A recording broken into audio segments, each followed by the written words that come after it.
How's it going, everybody? RazingHel here, and today I'm going to be trying to do a first impressions look at an MMO called Totem Tribe 2.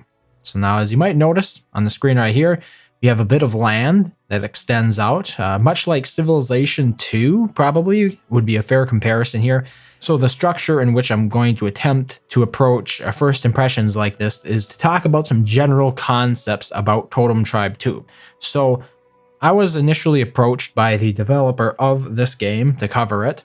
I had not heard of it prior to that, and it is a free-to-play MMO. So you might be wondering, well, what is the sign-up experience like? Like, what is it? How hard is it, basically, to get into the game? So it's a free-to-play MMO, so you don't have to, there's no cost at all up front, although they do have microtransactions in the game. It's under the category of donate, which I believe is an incorrect term under like US law. I'm pretty sure you have to be a nonprofit to be allowed to use the word donate, but that's aside from the point.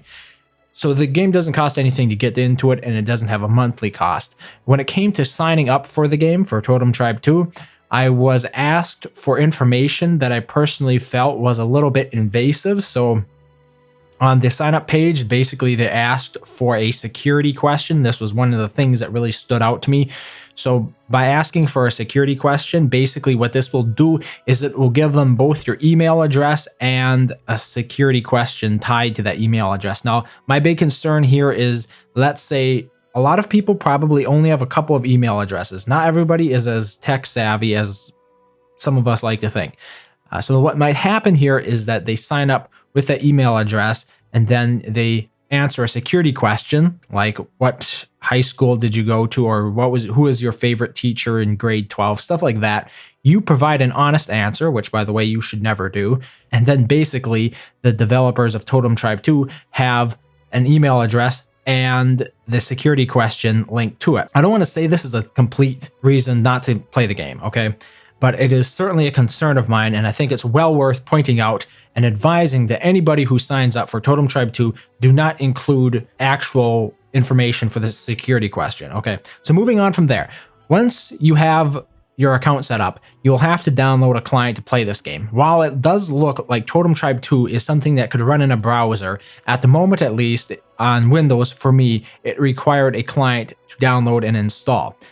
Let us talk about the installation process because it is a bit unorthodox. So when I initially started in the installation, I noticed that it was attaching to link magnets or something of the sort. So basically, the updater, at least for the game, functions much like a torrent client. And how this works is it looks for other sources of the game on various people's computers, potentially around the world, and then it manages to download some of that information from them. So I actually monitored the game, and in my usage of it, it appears that while the game is running, it can use as much as like 30 megabytes per day.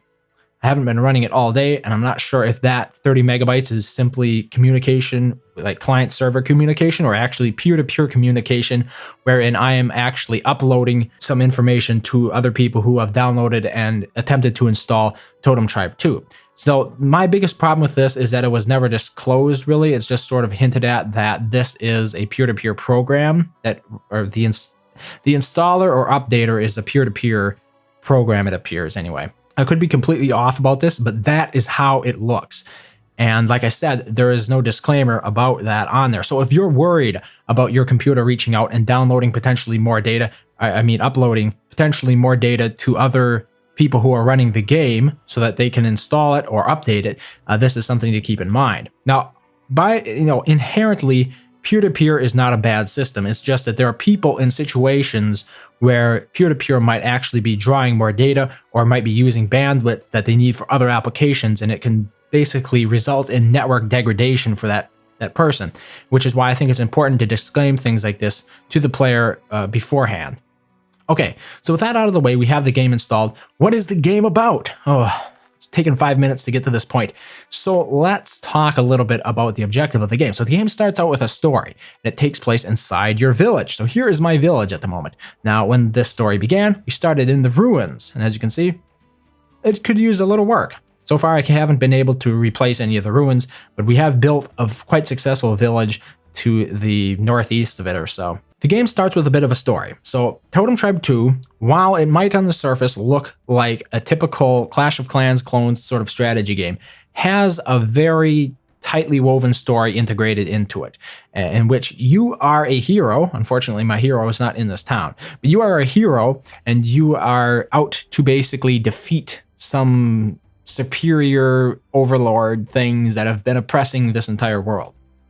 It might be a little bit cliche, it might be a little bit far-fetched, but it gets the job done. And the thing I really liked about the story is not necessarily the story itself, but how it results in you going on these little treasure hunts, basically, these little quests that are not handheld quests. Like, you actually have to search a bit for them.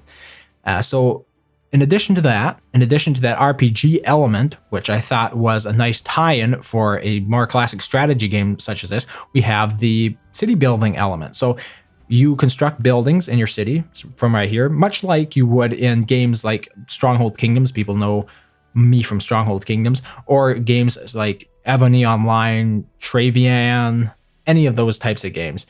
Basically, it's the Clash of Clans strategy MMO style of building here. So in other words, I don't think I can place any. Oh yeah. So basically you can build buildings like this. You can drag it around, like it there, confirm it, and then it'll take some time to build. So obviously you're going to have to invest a bit of time. Right now, I think okay, we're done upgrading. Let's upgrade a forestry here. These produce lumber. So you have basic resources like lumber, stone, and, well, at the moment I have lumber, I have stone, and I have food.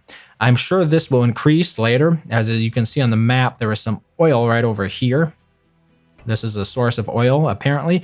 And that ties into another point about this game. Totem Tribe 2 has quite an extensive tech tree. So as you can see, I started here in the ancient era. Basically, I'm currently in the Stone Age. That was called the New Dawn Age. I moved to the Stone Age. The next age is the Classical Age. Then we have the Medieval Age. And then you have ages beyond that. Quite a few of them, by the way. So as you can see, the game itself has quite a bit of progression to go through. I've been playing it for roughly 12 days now, and I've only gotten to the second age, basically. And I thought that was a fair amount of time to get sort of a feel for how the game works overall.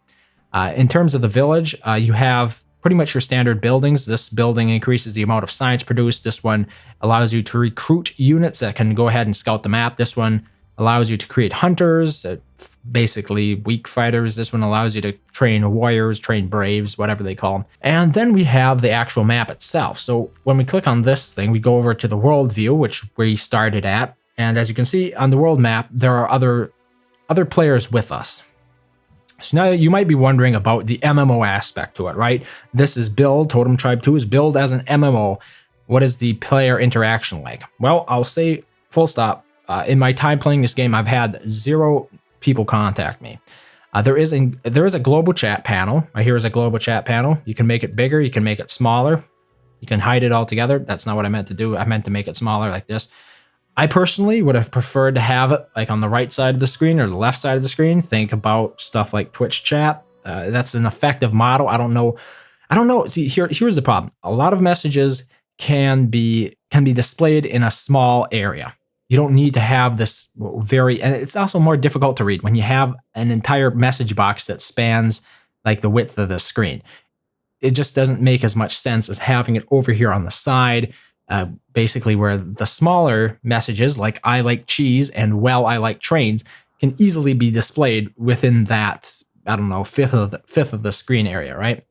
To use global chat, which is basically what this is, it requires a horn. So if I even want to say hi, it will ask me to use a speaker horn. Now, these are items that you can find scattered about the world from time to time, but they are a limited resource as far as I'm aware. And otherwise, you'll have to buy more of them. So what this does, in my opinion, is it discourages discourse. So the game, as far as I'm aware, is not heavily popular. Like I said, I've never heard of it before. Apparently, there were a couple of iterations before this because this is Totem Tribe 2. But by and large, communication can be a vital asset in building a community here. And by putting it behind a barrier, a wall of basically a speaker. I mean, if you've played Ebony, you're probably familiar with the entire speaker concept. But it's personally something I disagree with, especially as we saw in games like Stronghold Kingdoms, which had a global chat system that didn't require anything really, no special in-game items to use, and yet it was still nearly empty. So in general, I don't think for a game of in its current state, I don't think this game is popular enough to actually require like that sort of barrier to entry for the chat. But that is just my opinion of it, and yours might vary. When it comes to messaging other players, so I had a new player join right close to me. It's not very easy to tell how to message them straight off. So in other words, you click on the village and it gives you options such as plunder, onslaught, espionage, send an army to reinforce its town, resources, special item, all that kind of stuff. Nothing about messaging them. It doesn't bring up the player's profile. You have to go all the way down here. You can see it says like the name. It's at the very bottom. I don't know why it's at the very bottom. I don't know why the player's name itself is considered less important than the government they're using, how much culture they're generating in their population, or any of the actions you can perform. Look, there's a space right here. I don't know if this is used later on, but here's a space you could have easily added where somebody could just click it and then message that person. So I don't get that. And then to use this, you have to click on the player's name, and then you can finally, way down here in a tiny button, you can do a private chat. There's no ability to mail them. So one of the problems that you often encounter in games such as this is people aren't online the whole time because it's an MMO. It actually plays in the background even when you're not logged in. So it doesn't really make sense to have a real-time private chat, at least without the option of additionally having an email-based kind of chat system. When you click on private chat, it does this. So this basically opens up a private conversation with this player. I previously wrote, is this thing on, just as a test. They never got back to me. We could close that, and then we'd just be back to common chat. So that's another problem. If I want to easily bring up communication with that player again, guess what I have to do? I gotta go over here. I gotta click on their name, and I gotta click on that private chat again. These are barriers to entry, basically. If you want an MMO, you need as many people to work with each other as possible, because that's usually the base attraction to people playing MMOs. It's usually not the gameplay itself. It's usually the community that is fostered in these types of worlds that actually keeps players coming back to play it more. Otherwise, you're just going to have to rely on a very strong single player element to the game. And to be fair, I think Totem Tribe 2 does a better job of that than a lot of real-time strategy type MMOs out there. So I've talked about the story before. And part of the story involves you taking your hero and completing these quests. So if we go over here to the key, you'll see all the quests I have are right here. There are a lot of them. You can filter them by active quests. It becomes a little less overwhelming, but it's still fairly overwhelming. And the categorization, is that a word? How these quests are categorized is not particularly useful. So what they'll do here, for example, is they'll have like a base quest, economic development, let's say, and then they'll have like some sub-quests linked to that. So, ideally you'd want these in a tree where you could collapse them quite easily, and that way you wouldn't have to have them all sort of cluttering up the screen as they're shown individually. It's not what you can do here, but that's what I'm saying would be nice in an ideal world. We have individual quests, like quests that I came across by exploring different set pieces, and then we have sort of like the main quest line, which at the moment is opposition hideout. So I would say in general the quest system is good, but it suffers from a lack of direction. So the player is never really given an idea of like which quest they should be following, and when they are following quests, it's not like this is the primary quest. You basically just have all of these quests active all at the same time, which I think it's a bit like mission creep, where you can sort of lose the plot and you're not really sure what you should be doing next. So I think it would help if the quests were a little bit more focused on what the game thinks would be best for you to be completing at this time, rather than just lumping them all into one category and then letting you choose for yourself. Obviously the choice is nice. I'm just saying, I think the player needs a little bit more of a nudge in a particular direction towards certain quests for it to be actually engaging, I guess, to make them want to complete those quests. Maybe I'm just not fully aware of the quest system, but then again, this is something that the developers need to think about, because if I've been playing it 12 days and I still really don't understand how the quest system works in the game, how many other people is that also affecting? How many other people are also not understanding the quest system in that same amount of time, right? Okay, here we have this is one of those unique locations. So one of the things that unique locations do is they have various set pieces around them, and they usually have like a little bit of a storyline, a little bit of intrigue, mystery. You have to actually go and search out these cloud areas. Unfortunately, I've uncovered all of them, so I can't show you what that's like. But basically, you take your hero. We'll be seeing him in a moment. Well, my hero. It can either be male or female. It's not biased in any way like that. And here, my hero is leading a little tribe of other warriors. And you can do it. You don't have to have your warriors with them. They'll leave, they'll walk away. And you can just walk around with your hero and explore these worlds. And there are various items you can pick up in the world. So if you look down over here at the base where we start off with this little camp. It can support a certain number of units based on the amount of food that you have in the camp at the moment. It can be upgraded, so you can store more food there. And that way more units can be stored in the city before they return home for lack of food. Then we have things that we can find like gems. So I have over half of the gems collected on this map. So I think one time so far I've actually collected all the gems. I got some little reward for it. It was not very significant, but these are the things you're going to be looking for around the map. All these little set pieces, like right here, we have a little area that I can dig. So if I go into my inventory that my hero has, we can pull out my excavation kit, and then I click on it. I have to bring my hero closer, obviously, to do it. But then we can spend 30 minutes and finish digging up that hole, and there will be a little bit of a reward for the player in there. So this is all mixed into the story. So the game is sort of telling a story based on these unique locations. And what's really nice is it's not just another point and fetch sort of mission setup, where the game requires you to do a bit of thinking. So I would like to use this as an example. Part of the quest here was to get inside this cave. So you talk to the cavemen outside. They're not going to let you in. So then you start looking around the world. You explore a little bit more. You find some different stuff. And then you find this fisherman over here. And it turns out the fisherman needs help catching fish because his boat is broken, obviously. And then what that means is you have to go out there and you got to find the parts for making a fishing rod. So here you can see in my inventory, I now have a fishing rod, but I didn't start with one. So I had to go out and I had to look for the parts of the fishing rod. And they were not, it wasn't like the modern sort of idea of, well, you got to go and find the parts. But, here's one, it's circled on the map. Here's another one, it's circled on the map. Here's the third one circled on the map. Just go out there and get them.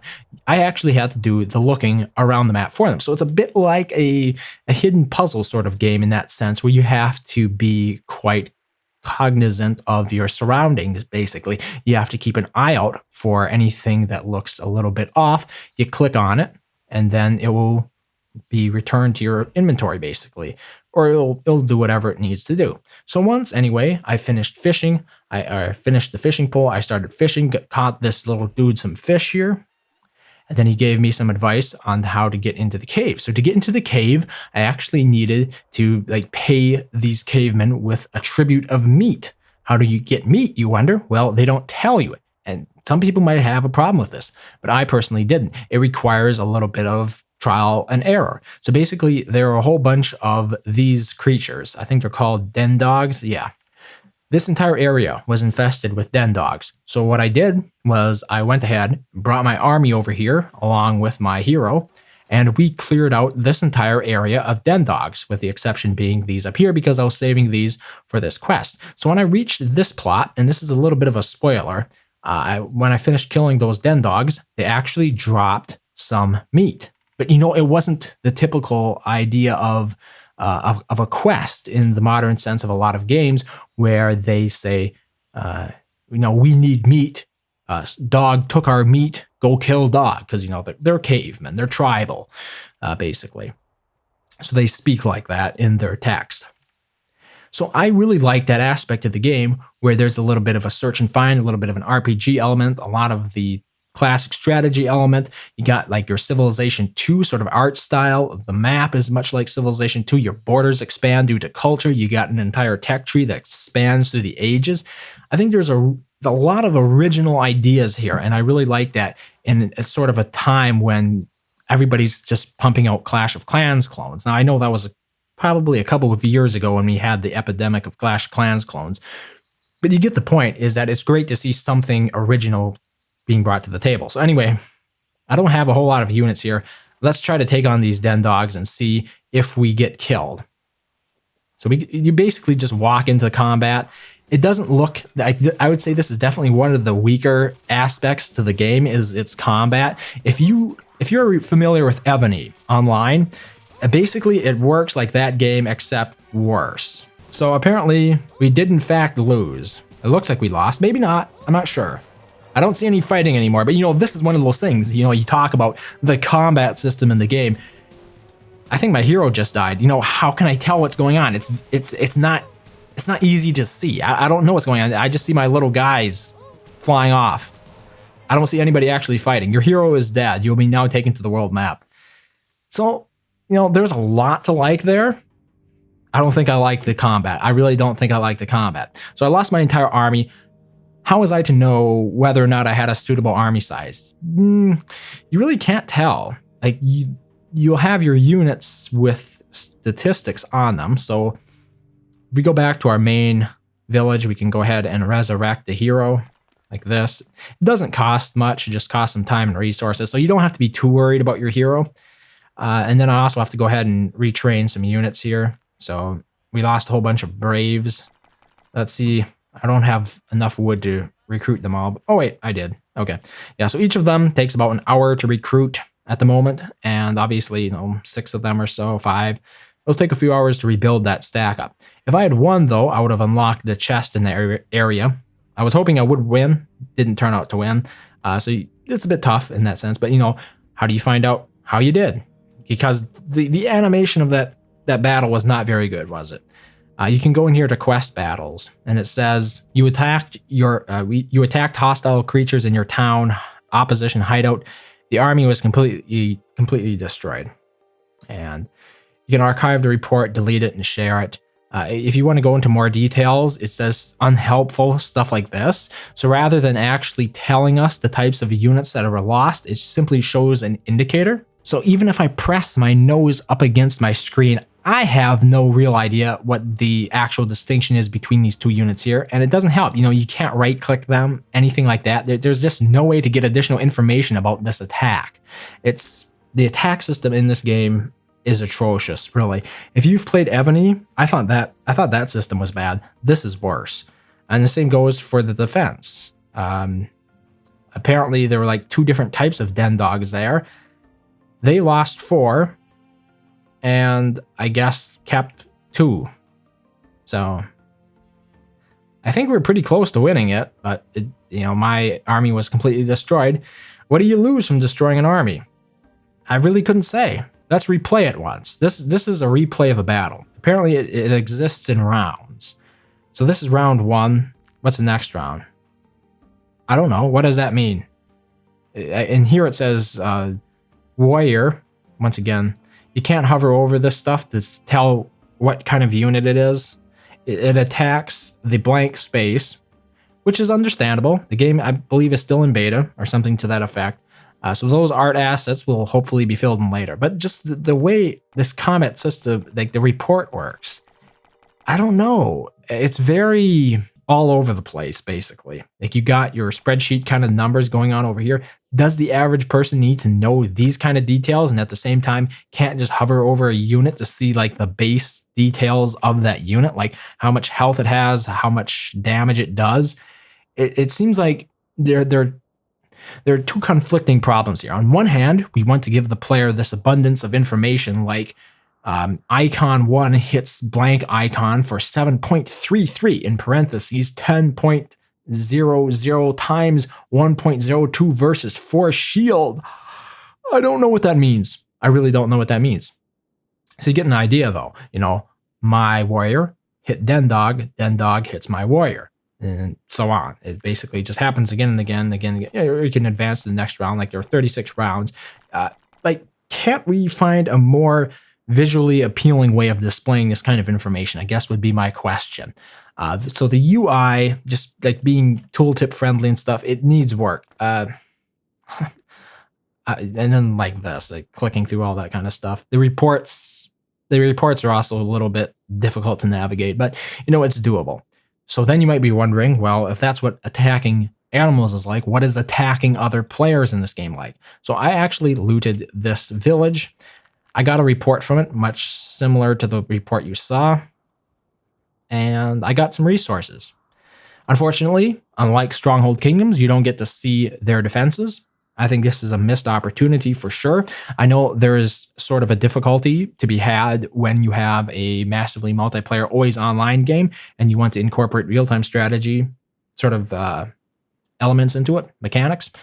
Generally, the idea is that, well, how do you get it to a point where both players can command their army? And the truth is you can't. It's unlikely that enough players will always be online simultaneously to control their armies. So I think in lieu of that, basically, the Stronghold Kingdoms system is probably the best. So one of the things I really liked about Stronghold Kingdoms, for those who aren't aware what Stronghold Kingdoms is, it's basically another strategy MMO, much like this, except it's more based on medieval kind of castle stuff. So in other words, in Stronghold Kingdoms, when you attack another village on a map, much like this, you'll actually be presented with their castle, and you'll have an opportunity to place your units down in what way you think would be best for sieging that individual castle design. This game doesn't have that. Basically, it's a game of numbers. You throw troops of yours against troops of theirs. The game does some dice rolling, and you get a result. I think that is definitely an area the game could focus on to be much more interesting. The combat at the moment, like I said, is probably my biggest gripe next to the chat system. I think the chat system, it needs a lot of work just because it hinders communication rather than facilitating it. And this is an MMO where communication and building relationships with other players is key. I haven't advanced far enough into the game of Totem Tribe 2 yet to actually develop a faction. These are things that are locked behind things such as tech. The game itself never introduces you to how you might want to interact with other players. This is important, I think. Once again, it's an MMO. I think that's one of the problems with the game. It's a little bit like feature creep. It's a little bit like direction creep, mission creep, whatever you want to call it.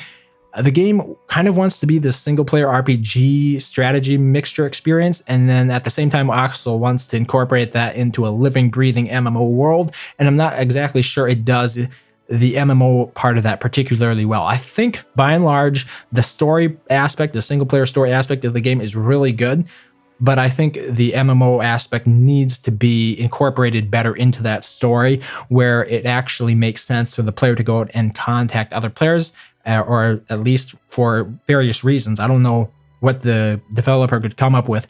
There should be incentive for going out here and contacting these other players in the game and forging relationships with them, because ultimately that is what's going to keep players around with this game long after they've completed the storyline. Then again, I don't know how long the storyline is. Maybe that will take 2 years to complete. I certainly hope not, though, in all honesty, because expecting the average player's attention span to last that long for a single player quest line, basically, I think is a little bit demanding. But anyway, that is Totem Tribe 2. I think it covered pretty much all of my thoughts on it, try to give you a rounded idea of what the game is like. Like I said, I found it surprisingly refreshing in terms of what is currently available for MMO strategy games, because this one incorporated RPG elements into that. You had the story, you had the puzzles.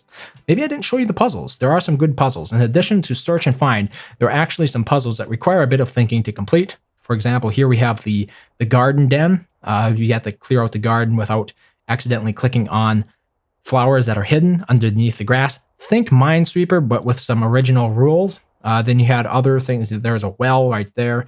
I think a lot of the puzzles I completed on this map. Here's a puzzle, basically like Sudoku. Here we have a puzzle I haven't completed that involves electricity.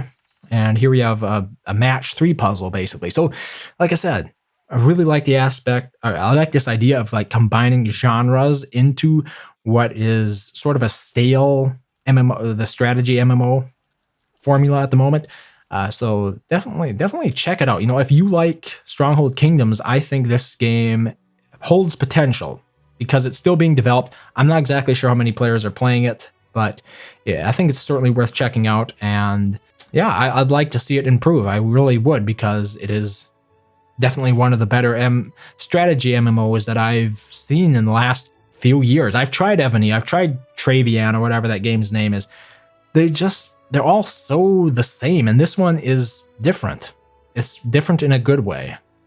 But there are some downsides to it. If you don't like the aspect of privacy that I told you about when signing up, if you don't like the idea of running a peer-to-peer client potentially on your computer while you're running this game, if you don't like the lack of communication with other players, that could certainly put you off the game. But I think it's worth trying out. As always, I'm not affiliated really in any way with the developer. They simply said, hey, look, we have this game, take a look at it if you'd like. And it was up my alley. Let's just say that. So yeah, once again, Totem Tribe 2, take a look at it. Thank you very much for watching, and I hope to see you next time.